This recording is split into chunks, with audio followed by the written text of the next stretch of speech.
I'm Somya, and you're listening to Philosopreneur, where we explore the intersection and integration of the philosopher and entrepreneur. My guest today is Hasnain Umar. Hasnain is a 22-year-old psychology undergraduate student from Lahore, Pakistan. He is a passionate enthusiast of philosophy and technology. He founded the Socrates Intellectual Society, a platform dedicated to fostering collective philosophical discussions in a country with a history of intellectual suppression. Professionally, he serves as the founder, CEO, and business developer of a digital mental healthcare startup, MetaRehab, aimed at combating drug addiction and associated mental illnesses. I hope you enjoy this conversation. Hi, Hasnain. Thank you for joining this dialogue today on the idea of what it means to be a philosopreneur.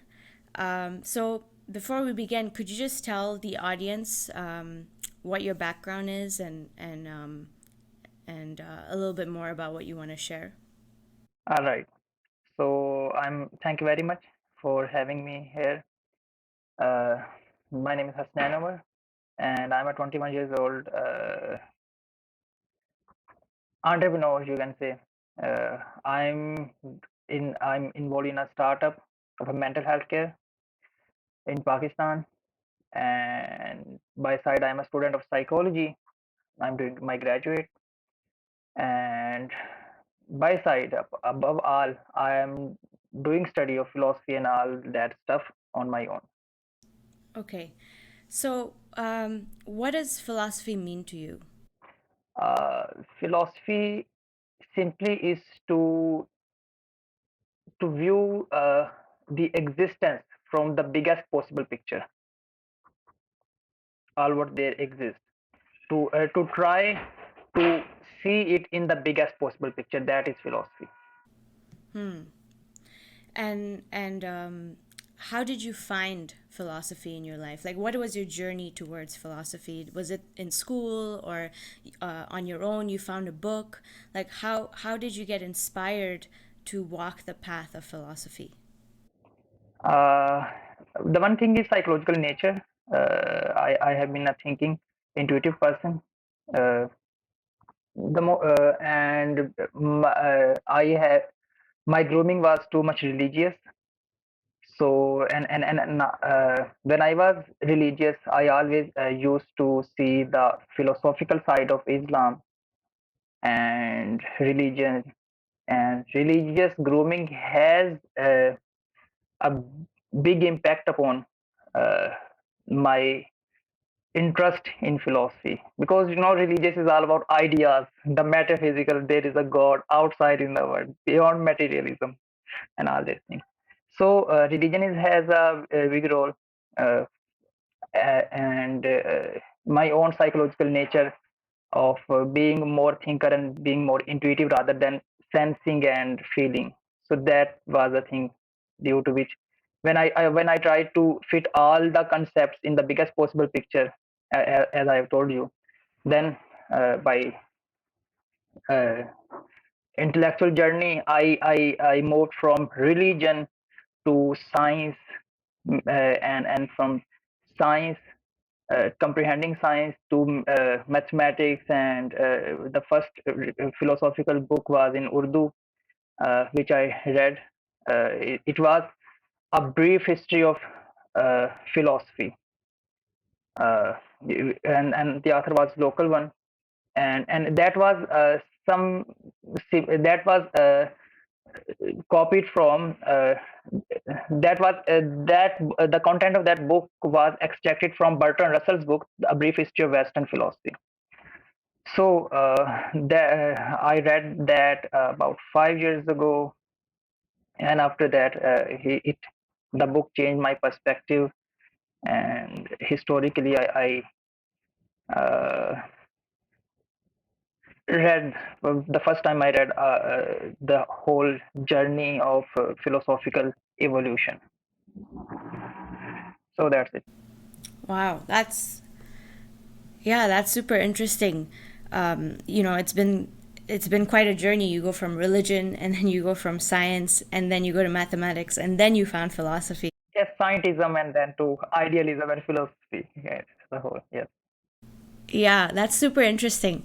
I mean, I think like you said, there is so much to religion when you're deeply ingrained in it. It does open up a whole world of ideas, and I think at the heart of it is the sense of like what is the meaning of our existence. So it's great that you found such a such a path towards philosophy, step by step. And I'm just wondering, how has your relationship to your religion changed since you have gone on this path from religion, science, mathematics, then to philosophy, and now you're looking back perhaps to your own religion? How has it shifted for you, would you say? Or has there even been any shift at all? Of course, a lot of I mean, I have been agnostic, and maybe and then after like 4 years ago, I've been agnostic, more tending toward atheism and those things. And now, if religiously, I am religious, in not the same sense of Abrahamic one, but rather in uh, like like uh, panpsychism, the term panentheism. Yes. So I'm religious in that way. Like day before yesterday was the death anniversary of Baruch Spinoza.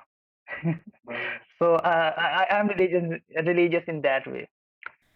Okay, but you do come from a Muslim background, right? So your religion is Islam, would you say? Now I see Islam not just as not as a philosophical concept, but rather as a historical phenomenon, uh, which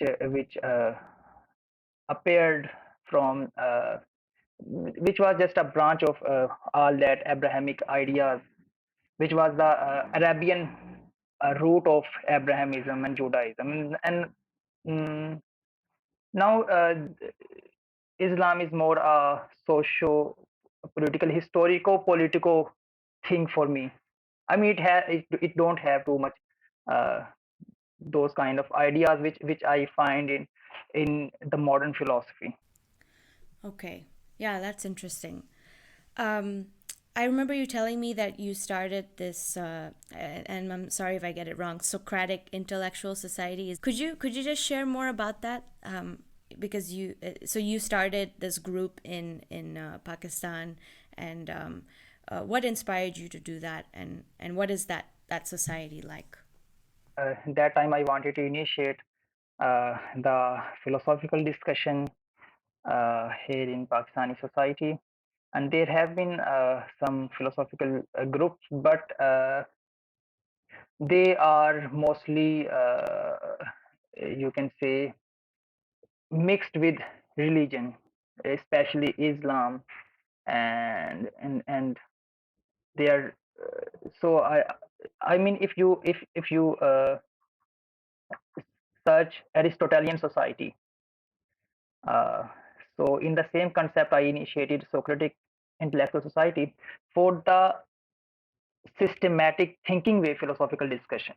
That time I didn't know any philosophical group here in Pakistan, so I initiated it digitally through a WhatsApp group, and then after a few duration, I shift that to Facebook, and now it has its website as well, and but mostly more than I mean there are more than 2,000 members of Socrates Intellectual Society, and about 100 active members. Wow, that's very impressive. That you've built quite a group there of philosophers. Yes, our criteria is very strict, that no religious or anti-religious bias discussion, no political discussion only for the sake of intellectual grooming collectively. That makes sense. Yeah.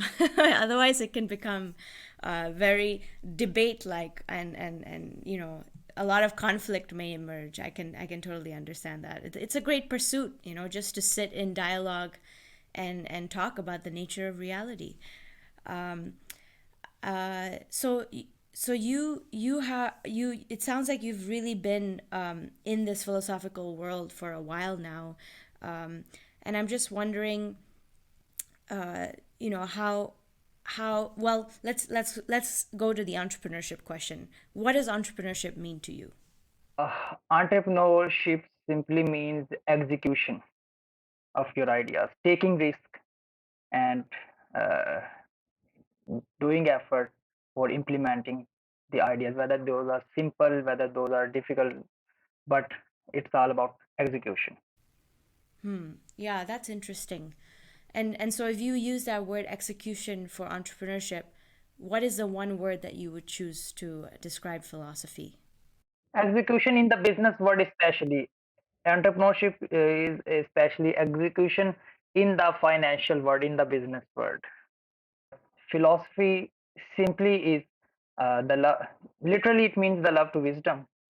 And subjectively, the more perception I have to this word is like uh, thinking intuitively and hardly thinking about uh, mm, the problems in the world. And so you want to, yes, so you want to let me to the word of philosopreneur. Yes, yes, totally. Well, I like what you said, which is philosophy is if we choose one word, it's thinking, and entrepreneurship is execution. Yes, in the business world, in the financial world. Although now it seems like more and more people are able to take on this role of entrepreneurship without being in that world. Maybe an artist is also an entrepreneur. But yes, they do have to sell their work to be considered an entrepreneur. But I don't think that that's, I personally don't think that that's the only thing that would describe entrepreneurship. Please tell me what is entrepreneurship from your perspective. Yeah. So I like that you said that it's execution, and I think that that is one part of it. And I've been thinking a lot about this idea of what philosophy is and what entrepreneurship is. So philosophy, sometimes to me it feels like it's it's very subjective. So you could be, at home, you could be reading your philosophy book, and then you could be writing. And then, of course, yes, you could be engaging in dialogue as well. But most of the time, when we have this image of a philosopher, we think of like the armchair philosopher, someone who's like at home, sitting in their couch and thinking. That's the misconception from layman that philosophy is sitting on your armchair and just thinking in that way. That is not a philosophy. I mean, uh, there are active philosophers in nowadays. David Chalmers is one of them. A lot of, I mean, academic philosophers. No, totally. I agree with you. I'm just saying the archetype that people hold is the sense of someone who's sitting in the armchair and thinking about the nature of reality. I mean, the thinker, right? It's like, it's just the archetype of what philosophy is to most people. And then the entrepreneur is someone who's like moving in the world. They're not sitting there. They're walking. They're out and about in the world. So for me, philosophy archetypally has a sense of solitude attached to it. And entrepreneurship has a sense of participation. That is how I see it. And so that's why I'm very interested in bringing the two together. Okay. So entrepreneurship, you mean that means practically moving here and there and connecting with each other? Yeah, there's a sense of movement, and that's why commerce, right, is attached to entrepreneurship, because commerce entails tremendous movement across the globe. There's things moving, there's ships are going from one port to the other. That's commerce, and the entrepreneur is participating in commerce. There's already inherently movement in entrepreneurship. The philosopher, on the other hand, look, I see where you're coming from. Obviously, David Chalmers is a great philosopher. I mean, I know a lot of great philosophers who are not just armchair philosophers, from what we understand of the archetype. But if you think about it, a philosopher requires tremendous amount of solitude. You do need to understand your own thinking, and that means you have to write, you have to read, you really do have to think, and then you also have to engage in dialogue. But to be a philosopher, I think you have to spend a lot of time on your own. At least that is my personal experience. Yes, that's true. Hmm. But that doesn't mean, yes. But yes, you use told about the archetype which people have, but philosophy is like you do philosophy in solitude, but not just in solitude. You communicate with other philosophers, other people, and you communicate with the philosophers of your domain, philosopher of your field, and through all that intercommunication, there emerged a school of thoughts. And I'm getting your point about solitude, but the philosopher is the person who tries to see all the things collectively from all possible perspectives in the biggest possible picture. Yes, and philosophy is about thinking and perceiving how the world is working, and according to that, uh, getting conclusion of, I mean, what I should and what I ought to do by all that data and knowledge and conclusion, and accordingly after those moral conclusions and the data, uh, the entrepreneur uh, do entrepreneur execute those ideas into reality. So uh, when the philosopher word popped in my mind, uh, the philosophy means thinking and entrepreneurship means execution. So a philosopher for me is a person who uh, thinks deeply and holistically, and after that objectively, and after that execute.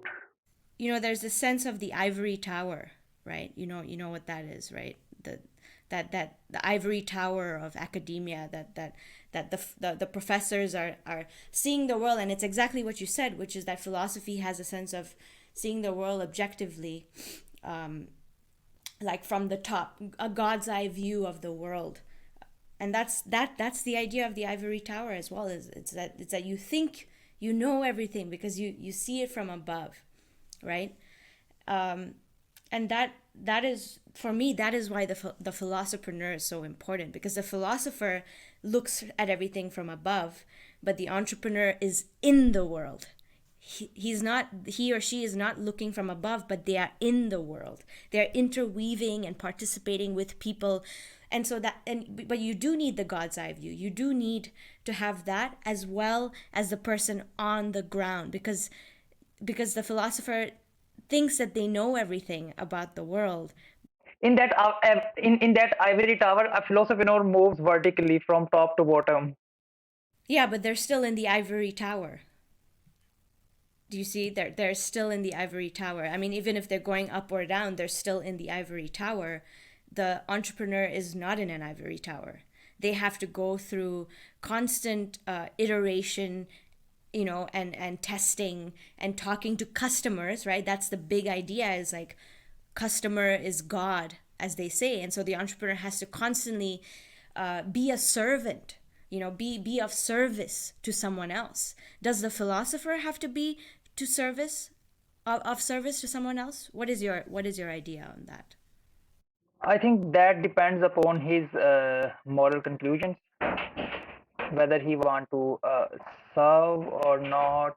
But if he sees all the things objectively, and that depends upon the moral conclusions he find from all his ethical perspective.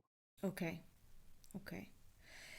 Yeah, so that's my sense of the reason why I think the idea of the philosopher is important, because you have the god's eye view as the philosopher, and then you also have I don't have a term for what the entrepreneur's view is, but I guess it's in the world participation. I would use that term, participation. What about you? What is the philosopher to you? And I also want to know how this integration came about for you. How did you come up? And because you messaged me, you saw that I had this website, and I want to just know, and I'm sure the audience wants to know how you came about this coming to realize this idea of the philosopreneur. Uh, Actually, the one thing is, because I have been groomed religiously, so I have always been more inclined toward the objective morals, uh, the moral objectives, the moral obligations, and when Abrahamic religion was just a historical, more a historical entity for me, then I tried to find the purpose and the meaning in through the big philosophical world. And what the conclusion I got, the heuristical conclusion I I derived uh, was that our knowledge at that time, at that cosmic journey, is limited. Our knowledge, our conscious level, our conscious aspect is limited, but what we are in a cosmic collective journey. We have to expand our epistemic and conscious aspect to its fullest form. The final, like that, is more a teleological thinking. But so that is a collective journey. We are all interconnected with each other. Everything which exists is interconnected with everything else. So due to which there should be, I'm not even uh, I'm not the time certain about what are the exactly moral obligations of me and of all other conscious being. But the one thing is heuristically I derived is that uh, we should to interconnect with each other, and uh, like we should to think collectively that where we are that time and where should we go, how to expand our epistemic worldview, uh, and how to move further in that our cosmic journey. For that, that is that for that there should be, uh, I mean, in the last conversation, told you about the model of academia, what which was in my mind, and research and development oriented academia. So, I mean, in a society, there shouldn't be just philosopher, there shouldn't be just thinker, but also executor from all that thinking, from all that moral conclusions. So I've been really inspired by Karl Marx quote. I'm not a communist, but Karl Marx quote about a philosopher is not uh, who who just understand the world, but the philosopher is who changes the world. So so Karl Marx was actually telling about philosophenorship idea, thinking plus executing up about that thinking, something like that. Yes, yeah. I really appreciate your perspective. I mean, I can see the largeness of where you're coming from, the sense of a cosmic evolution, and how we're all really interconnected. And that's not just materialistic evolution. That's more like in a metaphysical perspective, materially, consciously, epistemically, in all aspects. Yes, totally. In all aspects. I don't separate material or spiritual. I'm starting to see it as, two sides of the same coin. So yeah, that makes sense. And you brought up this idea of moral obligation a few times. Perhaps maybe your background, I don't know, maybe you're more leaning towards ethics or moral philosophy. For me, I don't lean too much on that side, but that's maybe because I haven't explored it as much as I should have. So I just love to know, like, why is that sense of morality or like moral obligation so important to consider when you think about the Philosopreneur? Of course, because with moral,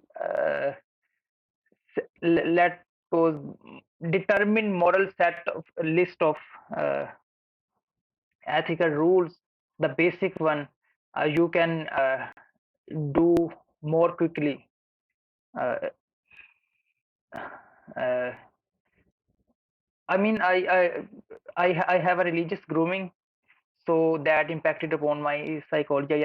I accept that, and due to which even now I tend to find the objective moral list which I should do, and which all the uh, existence should do, or there should be a point where all the existence should go to something like that, the final destiny of all that evolution. So that is a moral duty to do, to go there. Yeah. So you do hold this idea that all spiritual paths lead to the same mountaintop? The same, yes, yes, something like that. Okay, so that mountaintop is a moral obligation. Is that what you're saying? Yes, in that sense. I don't know whether that is the right perspective, but this time heuristically, I have that perspective. Maybe it will evolve in future with more exposure to things, but that time I have this. Okay, that's interesting. Yeah, I appreciate your perspective on keeping the sense of moral obligation or a sense of morality at the heart of what the Philosopreneur does. Because of course, I think philosophy can also taint if a philosopher could write something that could influence a large mass of people towards a very towards bad morals. Like, I mean, think about Hitler and how he wrote Mein Kampf, right? I mean, he's written this whole manifesto. One could consider him to be a philosopher as well, and so philosophy can have a tendency towards leading humanity towards a path in which there's a lack of morals, and so can the entrepreneur lead a society towards a destination in which there's a lack of morals. And that sense of deciding or coming to terms with what is good and what is bad, I think has been at the heart of our exploration as a species. And I'm just curious to know, like, how have you grappled with that sense of what is good, what is bad, what is moral, what is immoral? Hmm. Okay, so you are right that an individual person cannot, like individually, he he might not find the better or best moral conclusions, but uh, I like a group of, or a field of ethics, like a thousand of ethicists collectively can reach to better moral conclusions collectively with convergence. So recently, a friend of mine asked me, "What is your political what is the political system you are in favor of, and I told him that although I like meritocracy and newcracy and uh, purpose oriented political system, actually collectively what is good and what is bad, I the one thing uh, I think there are moral uh, goodness and badness. There exists objective morality, but who will determine the objective morality? That was your concern. I mean, there would a lot of thousands of different diversified uh, concepts and moral values, rules, a lot of things. So I think it is the duty of ethicists, the professional ethicists, uh, the philosophers who have expertise in the field of ethics. They can through I mean, there should be a bench of ethicists who collectively determine what are the objective values or morality that time at that moment of history in this country or in all their circumstances. So I let that to the ethicist. In the same way, I let the what should be the political system. We should let it to the faculty of political science. Hmm. Okay, very interesting. And I like that you said that the ethics kind of evolves throughout the historical moment. So one would have to, but I mean that seems quite tough. I can understand why you would leave it to the ethicists because I guess they've been studying ethics for a long time. But I mean, how would one even come about deciding something like that? You know, like okay, we are now in the 21st century, so these are our ethics, and all of you shall live by these, code of conducts. Like how, like how does that even come about?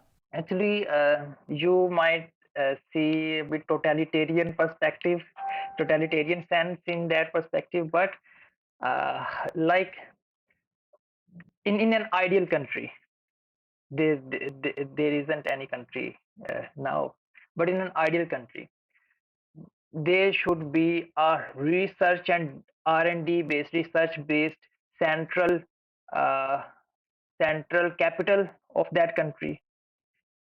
In that central capital, there should be faculties of all the academic branches. In that academic branches, there is a faculty, a ministry of ethics, who by collaboration of all the other branches, like that faculty will collaborate with epistemology faculty, that what we know collectively, what is our understanding that time. Upon all that epistemic understanding, okay, what is the stats of this country, what are people doing, uh, and after that, with a specific duration of uh, research, I mean continuous research, they should uh, set some basic objectives or values for all that country, the purpose for that country or for that system. I mean, that is another question, that who want to be part of that country. So you can, I mean, there is a like individualistic perspective that I don't want to do that. So maybe in more than a country, it should be a town, where it is upon you whether you want to live in that town or in that system or not. That's up to you. But I think that is uh, like in a town or in a specific geographical or any kind of system, there should be set moral objectives, collective moral values, laws, and all that. Yeah. So would you say that this is a kind of meritocracy? Meritocracy, no, actually that is what the purpose oriented society, I would say that. the purpose-oriented political system. Yeah, but if you have an ethic, which I love, the Ministry of Ethics, I love that you came up with that that idea. That's really awesome. But so that's where I'm getting that idea of a meritocracy. Meritocracy simply means to, to give power to somebody according to his merit, what he is capable of in that system. That is meritocracy for me, simply. But you can call it an ethics meritocracy. I get this idea from Ray Dalio. He's a hedge fund manager actually, but I think he's a brilliant philosopher, and he conducts his company through this idea of an idea meritocracy. So he says the best ideas win. That's how he conducts the company. So it's not according to the person, it's not according to like the role of authority, but it's the best ideas that win. Not everyone's vote counts, it's just the best ideas win. So in what you're saying, it sounds like it's an ethics meritocracy. So the best ethical idea is what governs the country or the town. But that ethics is not derived just for our mammalian brain or emotions, but rather I have told you that the the Ministry of Ethics will uh, will collaborate with all other ministries, especially the Ministry of Epistemology, and so upon all the knowledge that system has, upon that knowledge, rationally and with better thinking, uh, it concludes the moral objective moral, universal objective. Okay, got it. Well, I think those ideas are very interesting. I love the ministries that you have set up. It'd be really awesome to see such a city come into actuality. And so let's just return a little bit to this idea of the entrepreneurship. How are you like how did you find entrepreneurship on your journey, and are you practicing entrepreneurship currently? Yes, I have, as I have told you that one thing is I'm doing a sales job, and aside that, I have been involved in a mental health care startup, and that is actually I I co-founded it with my uh, friend uh, who has been in mental health care for a lot of years. And I am in entrepreneurship the time for learning how the financial world works, and for having experience and getting more exposure. So yes, entrepreneurship simply means execution in making value in the financial world, taking risk, uh, and through those risks, the more risk you take in the financial world, calculatively, the more the more gaining you will have, and all that stuff. So I have been in a startup for 5 months now. It's the fifth month. That was the first startup. I registered in government, and yes, Yeah, and would you say that you're enjoying your entrepreneurial journey so far, or like you tend to appreciate the philosopher side of yourself more? Like when now that you're balancing both, right? You're a philosopher and you're an entrepreneur. Many would say now you're a philosopreneur, but have you found a way to live as one, or do you still feel as though it's separate, like you're an entrepreneur one moment and then you're a philosopher one moment, or are you truly a philosopreneur? a philosopher plus entrepreneur simultaneously is called philosopreneur. I mean, a philosophy without any moral conclusions and without any execution, I mean, that is waste of time. In the same way, without direction, moving, that is also waste of time. I mean, Hmm. uh, maybe you should move. You are in a desert, and the end point is, or uh, the escape point is in north, and you are just running here and there without any direction. That is the wastage of time. So if you just uh, wait for a moment and think what I should do in all that circumstance, that is the philosophy perspective. And after coming to some conclusion that yes, now I have understood my surrounding a little bit, and I have a sense that heuristically I should do that thing. After all that thinking, executing, that execution is entrepreneurial point.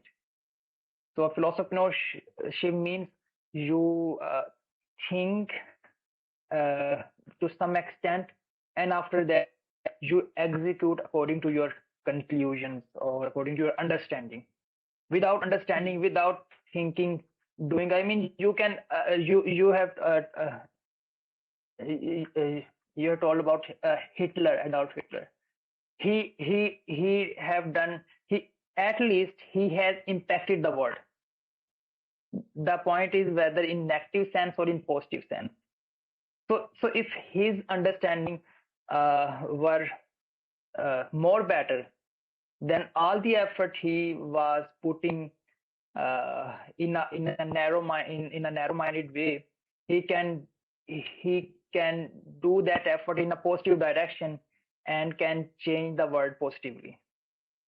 So without thinking, uh, your doing or your execution can harm the collective system. So that's why thinking and execution, those are equally important. Without each one, I mean, there is a probability that your doing is good or bad. Yes.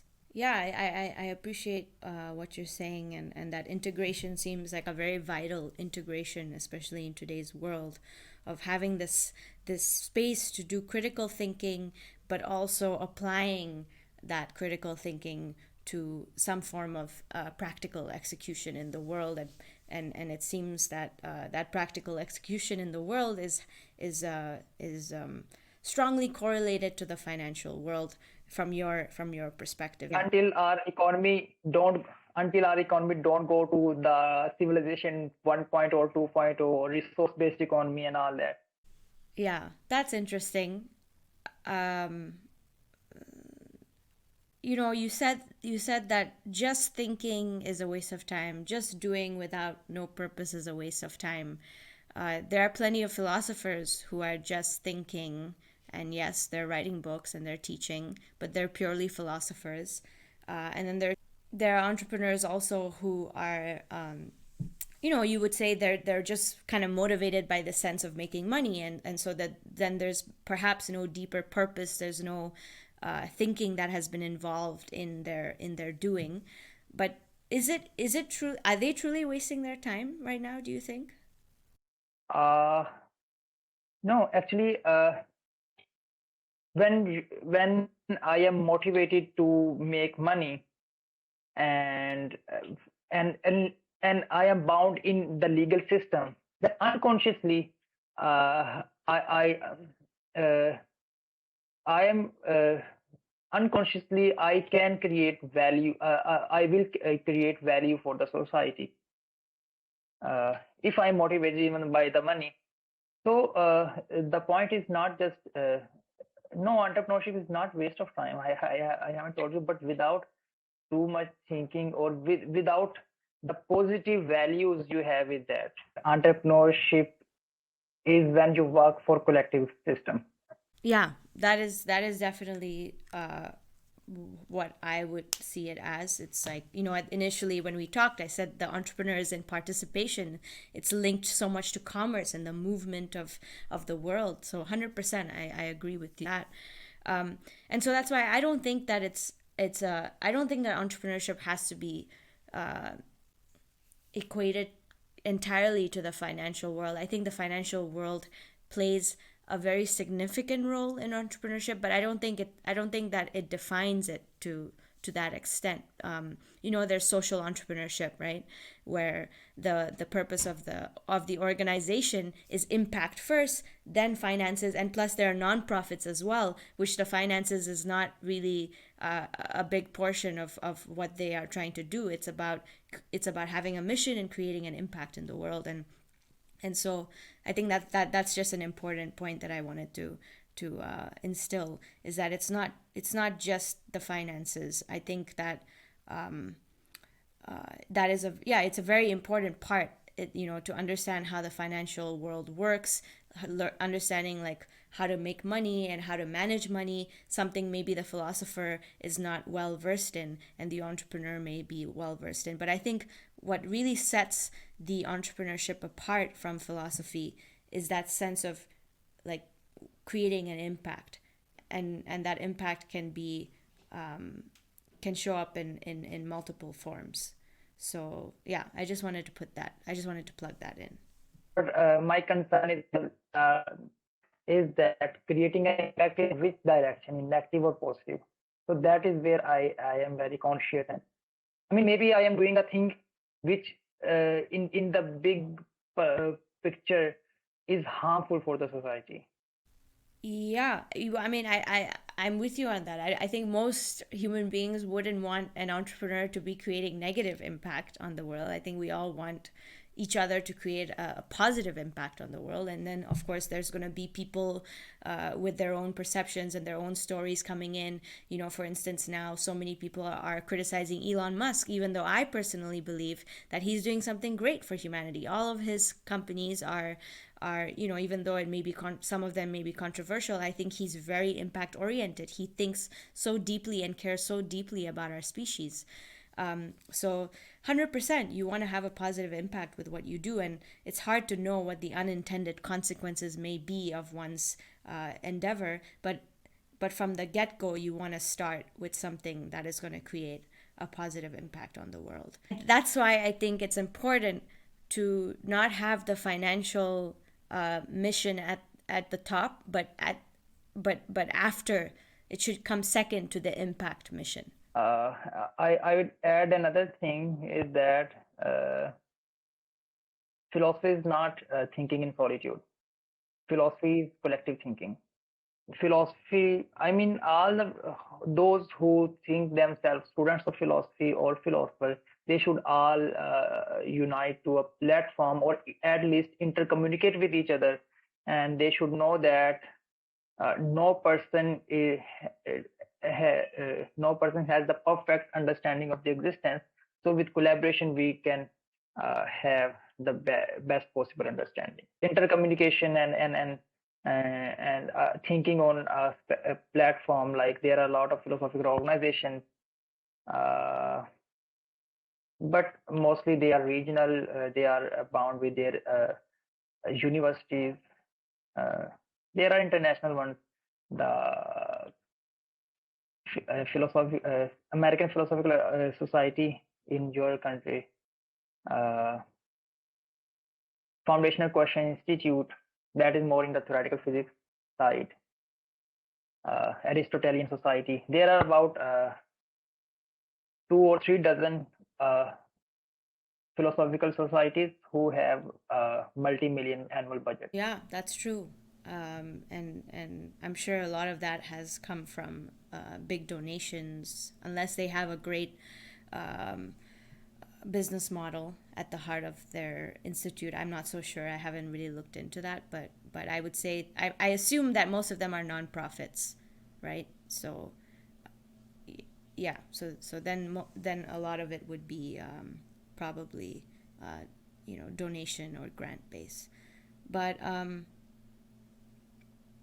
yeah, I appreciate this idea of, okay, philosophy is not about being in solitude, it's about collective thinking. I think that is happening, especially with the internet, like everyone's expressing themselves, everyone's writing what they feel, and then there's people communicating and then maybe saying horrible things to you also at the same time. So there's a lot of dialogue happening. We are all neurons of a global mind. Yes, totally agree with you on that. Yeah, that's great. I think just lastly, I wanna ask you, how are you currently practicing this role of a philosopherneur in your life? I'm I do study on daily basis. I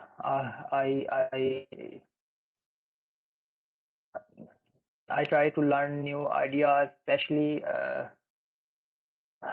about what are the biggest problems this time in the whole globe, and to cope with them.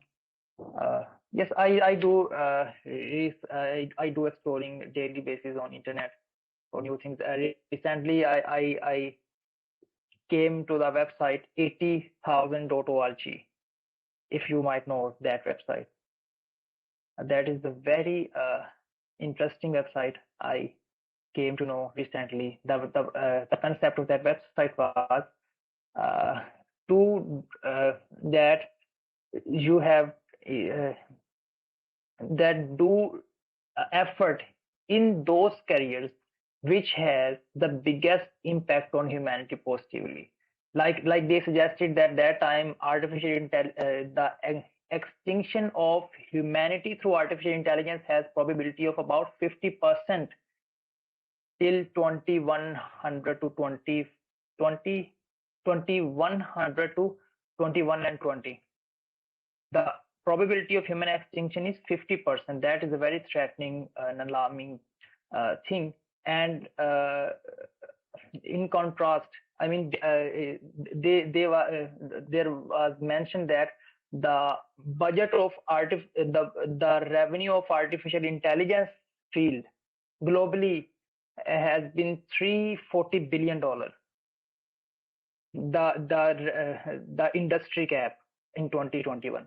On contrast, the spending upon uh, uh, the the safety aspect of artificial intelligence, that how we will how we make artificial intelligence a peaceful and and a harmless thing, the budget has been only $50 million. So that's the huge difference between how much we are spending upon AI and how less we are spending upon the safety aspect of it. So there is a difference, thousands of X. Uh, so they were recommending that we should have careers in the AI safety thing, or the second set was the mention there was pandemics. Then in the third problem was the global priorities research. That what are the priorities globally? What should be the priorities uh, of humanity globally? So that was the third problem mentioned there at that website 80,000.org, 8tetra0.org. So I do.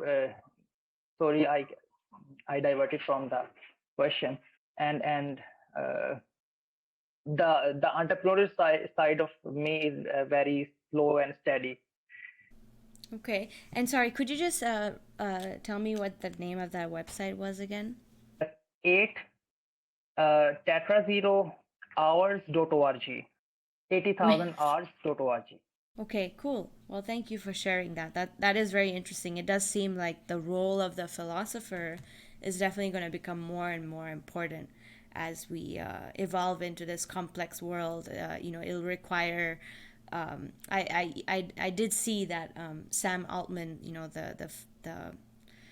the founder of OpenAI, was also saying about how, as we continue on this path of AI, it will become important to ask the most fundamental questions about human existence.